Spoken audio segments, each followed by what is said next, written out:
Beloved ones, let us continue. Here is what is awakening in you and in this generation of souls now. The unique gifts awakening in this generation are heightened spiritual discernment. You are becoming able to feel truth in your body before your mind interprets it. This is not intuition. It is spiritual instrumentation reactivating. Emotional transmutation. Older generations carried trauma for decades. This generation can alchemize heavy emotions in minutes to hours. You are built for fast clearing. Compassion with boundaries. Many of you are naturally empathetic, but you are no longer willing to abandon yourselves to soothe others. This is sacred maturity. Prophetic sensitivity. You sense things before they unfold, not to scare you, but to help you respond with grace, preparation, and calm. Frequency holding. More of you can walk into a room and the atmosphere shifts. People feel safer, more honest, more grounded around you. You stabilize environments without speaking a word. Timeline navigation. You feel when a choice is misaligned. You feel when something is yours or not. This is the soul steering, not the personality. Light-bearing leadership. Some of you will not lead through authority, but through presence. The quiet strength that awakens others by example, not force. Signs you will notice in the coming weeks. Sudden clarity in confusing areas. Something that felt tangled for months may suddenly make perfect sense. The fog lifts without effort. Emotional softening. Moments that once triggered anxiety or anger will now feel strangely neutral. This is healing you don't have to work for. People revealing themselves. Some will rise to meet you, some will fall away. Some will expose their intentions clearly. Do not resist this. It is alignment. Strength in your boundaries. You will say no with a peace you didn't have before. Not defensively, truthfully. Increased inner guidance. You will feel the next step even when you cannot explain why. Trust this knowing it is becoming reliable. Synchronicities increasing. Numbers, phrases, dreams, conversations, opportunities. You'll feel the universe speaking more directly. A new calm in your nervous system.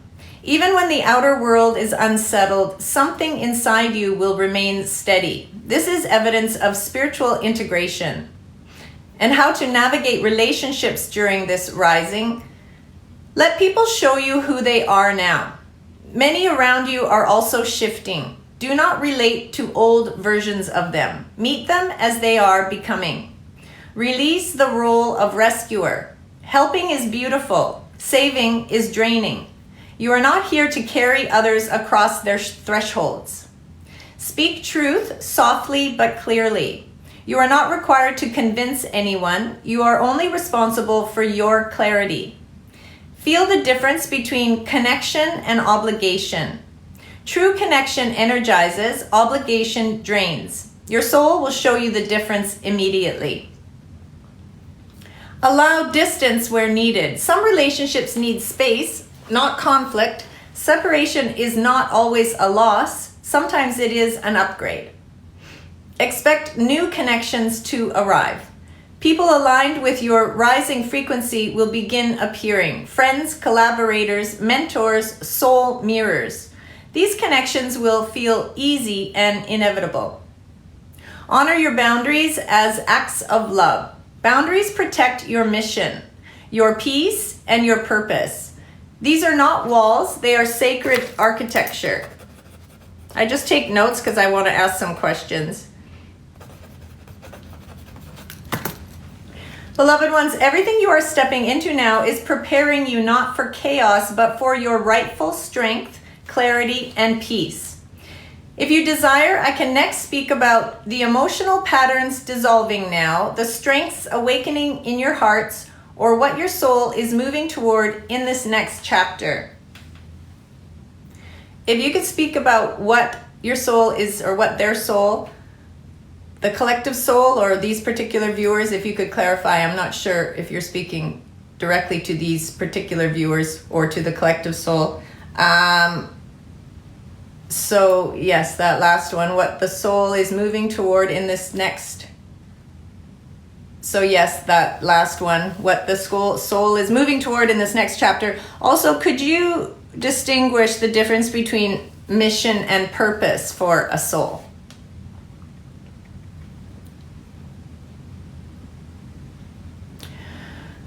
Beloved ones, let me clarify. When I speak in these transmissions, I am addressing the souls present here now. Each of you individually and the collective field you form together. Your souls are each unique, yet you are woven into a shared moment of awakening.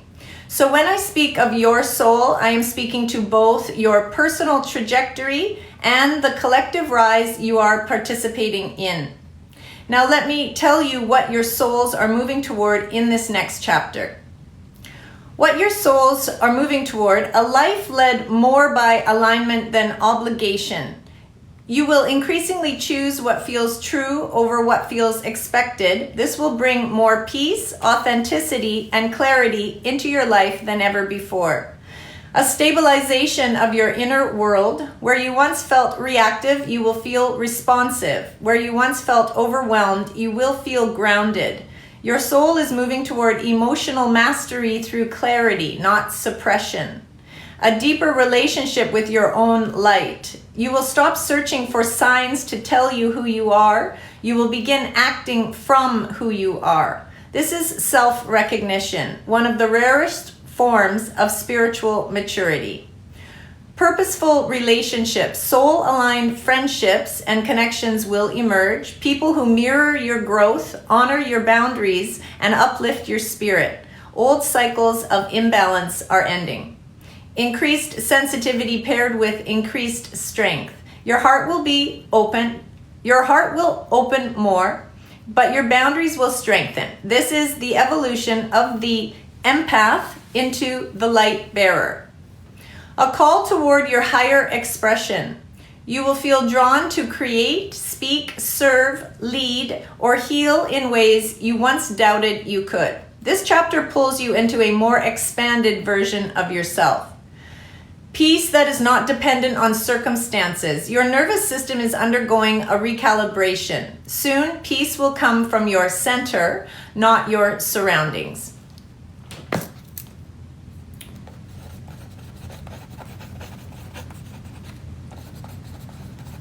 A life that reflects your truth. Your soul is guiding you away from roles, identities, or patterns that were never truly yours. This next chapter is about becoming accurately expressed, internally, spiritually, relationally, and practically. Now, mission versus purpose, the distinction your soul already knows. These words are often blurred together, but spiritually they are profoundly different.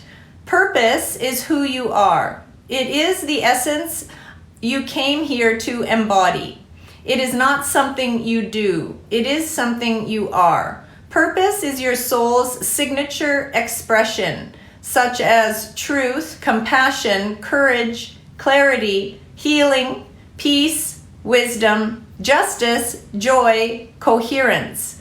Purpose is eternal. It follows you through every lifetime, every realm, every dimension. Your purpose existed before you incarnated, and it remains after you leave the body. Purpose is identity at the soul level. Mission is what you do with that purpose in this lifetime. Mission is the application of your purpose in the specific conditions of the world you incarnated into. Mission is the way you serve others, the way you uplift or guide, the structures you build, the healing you bring, the wisdom you share, the roles you temporarily take, the transmissions you offer, the impact you have on the collective. Mission evolves as the world evolves. Mission is contextual. It adapts to the era, the culture, the need. Mission is purpose in motion. In summary, purpose is your essence, mission is your expression. Purpose is eternal, mission is situational. Purpose is who you are, mission is what you do with who you are. And beloved ones, you are entering a phase where your purpose is becoming so clear that your mission will begin to unfold effortlessly.